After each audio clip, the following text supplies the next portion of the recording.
pero sí sé de recursos que tiene que aprovechar el Estado de Guatemala. Y me preocupa mucho que se hable de hacer mesas técnicas y diálogos y foros y esto y lo otro, porque pareciera que el gobierno a eso se ha dedicado en 2 meses, a conferencias de prensa, a viajes, a análisis. Resulta que tienen que hacer un análisis del Estado para ver si el presidente de la República se puede bajar el salario. Que tiene que hacer es agarrar el teléfono y llamar a la financiera, al ejecutivo, decirle bájame el salario, el otro mes se acabó. No, hay que hacer un estudio. Aquí somos estudiosos. No, ustedes son del gobierno, ustedes tienen que gobernar, tienen que ejecutar.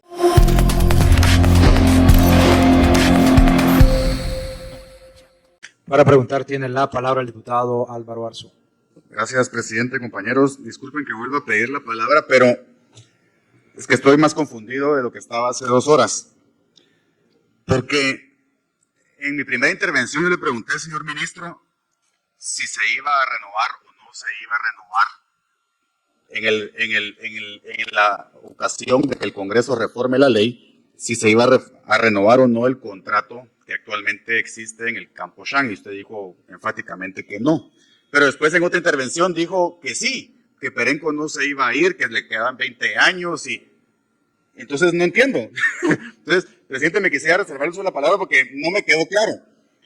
En el hipotético caso que el Congreso de la República reforme esta ley y que el presidente de la República la sancione, ¿ustedes van a renovar, sí o no, ese contrato con esta empresa que da la casualidad que está en este momento ahí? Me reservo el uso de la palabra, presidente. Gracias. Tiene el uso de la palabra, señor ministro. Bueno, empecemos por lo más fácil, es el tema de las operaciones en poder o concesionadas a Perenco.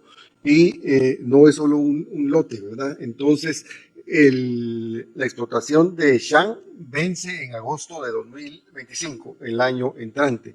La operación del oleoducto vence, me parece, en el 2044, como consecuencia de una ampliación que se hizo, me parece, en 2019.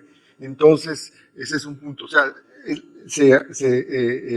una es la operación petrolera en Shan y, por supuesto, en el área pequeña proporcional del oleoducto que está en el área protegida, pero por lo demás, el oleoducto es Perenco el que tiene en su poder esa operación y él decidirá qué hacer. Así es. Cuando hablamos del tema de que en la legislación actual, de acuerdo a la legislación actual, no es posible, y eso es lo que respeta el gobierno actual, no es posible continuar operaciones petroleras en áreas protegidas. No se quiere continuar extendiendo un problema que es incómodo y que entra en conflicto con una ley tan importante para el medio ambiente como son la ley de áreas protegidas. Esa sería la otra pregunta. ¿Sí es posible un modelo de desarrollo sostenible para los hidrocarburos en el país? Creemos que sí, y ahí yo pienso que un gran trabajo, una gran responsabilidad recae en este honorable Congreso, en sus diputados, en sus asesores, en los estudios que hagan y por supuesto que en lo que nos compete como Ministerio de Ambiente, estamos obligados a colaborar en esa labor, señor diputado. Gracias, señor ministro. La buena noticia es que está en el Congreso y aquí podemos reformar las leyes. Esa es nuestra función principal. Entonces, eso no creo yo que debería ser una razón, sino que si ese es el impedimento, la ley se puede reformar. En todo caso, presidente, yo le envío a Dirección Legislativa una fotografía que, con su permiso, si usted lo autoriza, me gustaría que la proyectaran en la pantalla. Sí, se autorizó, señor diputado. Muchas gracias, por favor. presidente. Proyectemos la imagen.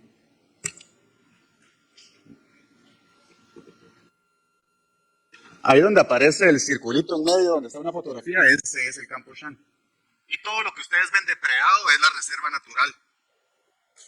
Que no la depredó la petrolera, la depredaron los ganaderos, como ya dijo bien el diputado.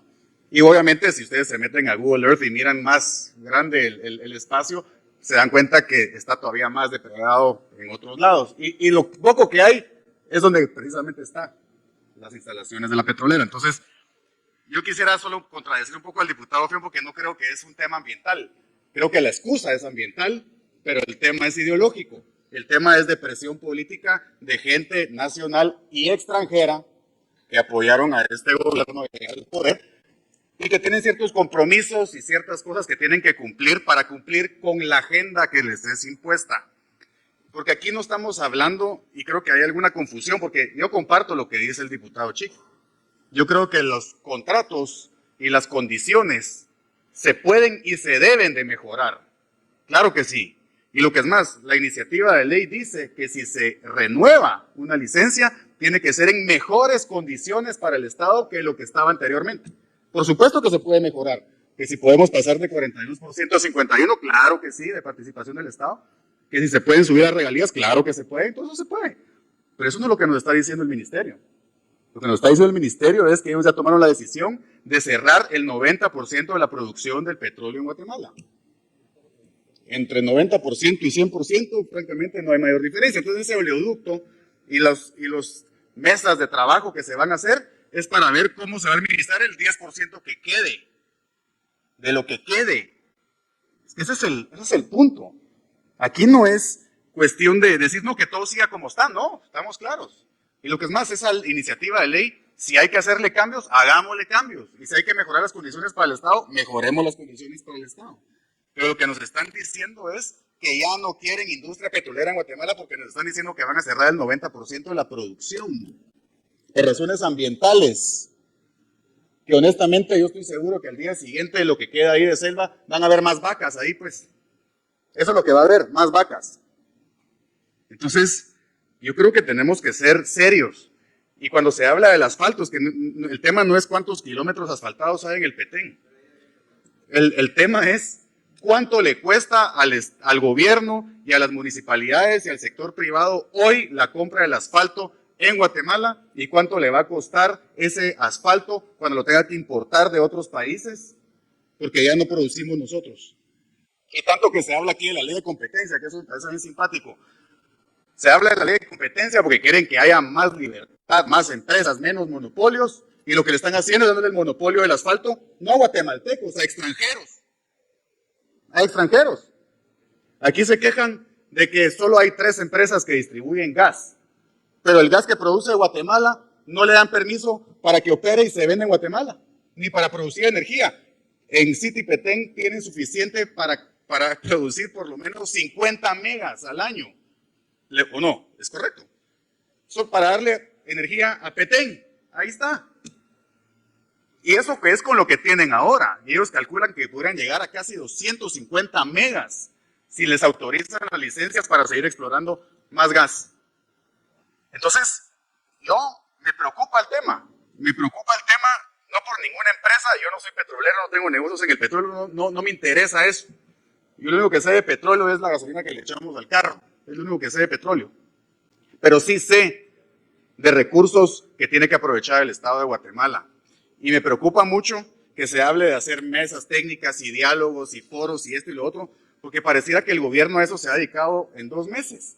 A conferencias de prensa, a viajes, a análisis. Resulta que tienen que hacer un análisis del Estado para ver si el presidente de la República se puede bajar el salario. ¿Qué tiene que hacer? Es agarrar el teléfono y llamar a la financiera, al ejecutivo, decirle bájeme el salario y el otro mes acabó. No, hay que hacer un estudio. Aquí somos estudiosos. No, ustedes son el gobierno, ustedes tienen que gobernar, tienen que ejecutar, tienen que tomar decisiones. Y ese es el objeto de esta citación.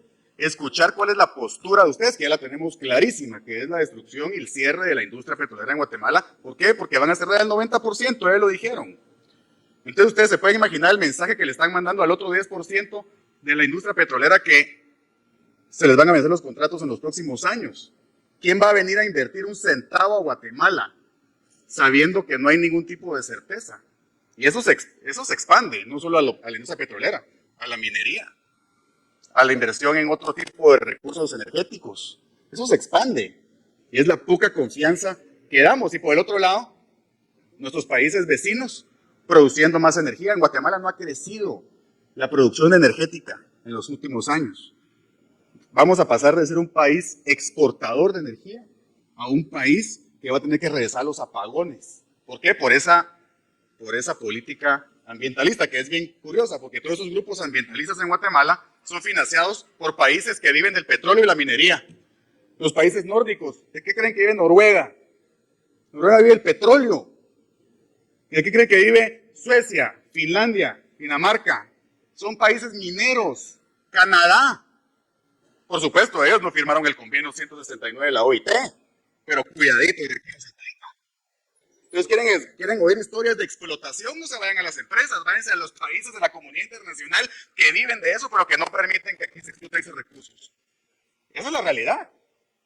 Entonces, yo les pido que sean objetivos, que no sean ideológicos. ¿Por qué? Porque hay cuántas familias viven de esto, cuánto le produce al Estado de Guatemala, nos da soberanía en nuestros recursos, en la utilización. A ustedes les va a quedar toda esa infraestructura y el ministerio no lo puede utilizar. El Ministerio de Energía y Minas creo que tiene el presupuesto más pequeño de todos los ministerios. No pueden administrar eso y no tienen por qué. Entonces, tomemos decisiones razonables, por favor, ministro. Yo sé que esto es una decisión del presidente de la República, que es el que pone usted no se inventó la política ni la decisión, fue el presidente de la República. Pero no tomen decisiones basadas en lo que les dicen las ONGs, otros países, lo que les dicen en Twitter, en TikTok, porque ya vimos que las políticas de Estado de este gobierno cambian por lo que se dice en Twitter. No caigamos en eso. Y tomemos decisiones que beneficien verdaderamente no a una empresa, sino que no solo al departamento de Petén, sino a todo el país. Gracias, presidente. Y bien, hasta acá el video de hoy. Recuerden que ustedes tienen la última opinión que pueden dejar acá abajo en la cajita de comentarios. Dicho esto, nos vemos hasta el siguiente video. Adiós.